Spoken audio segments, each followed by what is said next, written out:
नमस्कार मंडळी, मी प्रियंका. मी बनवत आहे आपल्या 6 महिने पुढील बाळांसाठी नाचणीचे सत्व. नाचणीचे सत्व हे घरगुती पद्धतीने नाचणी भिजत घालून वाळवून त्याला मोड आणून वाळवून त्याचं पीठ मिक्सरमध्ये बारीक केलेले आहे.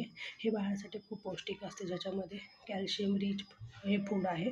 तुम्ही ट्राय करू शकता. ज्याच्यामध्ये मी 2 चमचे पीठ घेतलेलं आहे. एका वाटीमध्ये ते मिक्स केलेलं आहे. नंतर एका कढईमध्ये पाणी ठेवलेलं आहे गरम होण्यासाठी. त्या गरम पाण्यामध्ये हे जे मी मिक्स केलेलं पीठ आहे ते ओतायचं आहे, ज्याच्या कारणाने गुठळ्या होणार नाहीत. आणि ओतल्यानंतर कंटिन्युअसली आपल्याला 2 ते 3 मिनटं तरी हलवायचं आहे, ज्याच्या कारणाने गुठळ्या व्हायला नाही पाहिजे पेजच्या.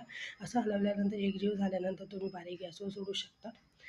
ते ॲटोमॅटिक पेस्ट तयार होईल. ज्याच्या कारणाने तुम्ही मध्ये लक्ष द्या की पेस्ट तयार होते का नाही. त्याच्यामध्ये मी एका ताटामध्ये पिकलेलं केळ घेतलेलं आहे, मॅश केलेलं आहे. ज्याच्या कारणाने मी ह्यात साखर नाही टाकत आहे.